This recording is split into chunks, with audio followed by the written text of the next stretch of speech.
પ્રશ્ન નંબર 14 જે બે ભાગમાં વિભાજિત છે.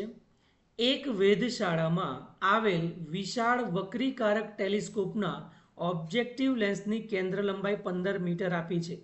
તો કેન્દ્ર લંબાઈ 15 મીટર જે ખૂબ જ મોટી કહેવાય. આઈપીસની કેન્દ્ર લંબાઈ ખૂબ જ નાની આપેલી છે 1 સેન્ટીમીટર. ક્યાં 15 મીટર ને ક્યાં 1 સેન્ટીમીટર. હવે કે છે એની કોણીય મોટવણી શોધો જે મળી જશે. આગળ આ ટેલિસ્કોપના ઓબ્જેક્ટિવ વડે મળતા ચંદ્રના પ્રતિબિંબનો વ્યાસ કેટલો હશે. ચંદ્રનો વ્યાસ આપેલો છે, કક્ષીય ત્રિજ્યા આપેલી છે. પહેલાં તો જુઓ કે આ ટેલિસ્કોપનો આ લેન્સ આપણે માનીને ચાલીએ તો આ તમારું થયું ચંદ્ર. ચંદ્રનું જે પ્રતિબિંબ હોય એ પ્રતિબિંબનો આપણને વ્યાસ શોધવાનું કહ્યું છે. બરાબર છે. સૌથી પહેલાં આપણે મોટવણીની વાત કરી લઈએ. મોટવણીમાં એફઓ અને એફઈનો ગુણોત્તર જ કરવાનો છે. તો આ મોટવણી કેટલી મળે? 1500. કેટલી? 1500. હવે જે વસ્તુ આપેલી હોય સૌથી પહેલાં લખી દેવાનું કે ચંદ્રનો વ્યાસ 3.48 × 10⁶ મીટર આપ્યો છે. ચંદ્રની કક્ષીય ત્રિજ્યા આર આપેલું છે. બરાબર છે. પ્રતિબિંબનો વ્યાસ આપણે શોધવાનો છે.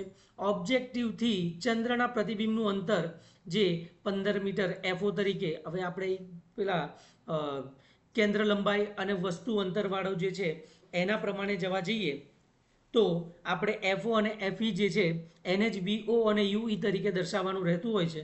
તો વીઓ બરાબર એફઓ બરાબર 15 મીટર લઈ લેવામાં આવે છે. હવે સૂત્ર તમે 11મા ધોરણમાં ભણો છો, થીટા બરાબર ચાપ ભાગ્યા ત્રિજ્યા. અગર આની વાત કરીએ તો આ શું થઈ ગયો તમારો? ચાપ. અને આ શું થઈ ગયું તમારું? ત્રિજ્યા. શું થઈ ગયું? ત્રિજ્યા. તો આ ત્રિજ્યા આપેલું છે, આમ જોવા જઈએ તો એ તમારું વસ્તુ અંતર તરીકે જ વર્તવાનું છે. અને આ તમારું શું થઈ ગયું? ચાપ. બરાબર છે.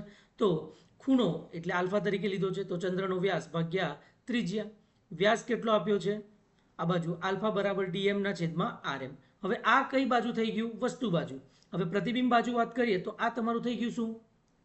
ચાપ. અને આ શું થઈ ગયું તમારું? ત્રિજ્યા. તો અહીંયા બીજો એક આલ્ફા. તો આલ્ફા બરાબર ચંદ્રના પ્રતિબિંબનો વ્યાસ અને એનું અંતર. બરાબર છે.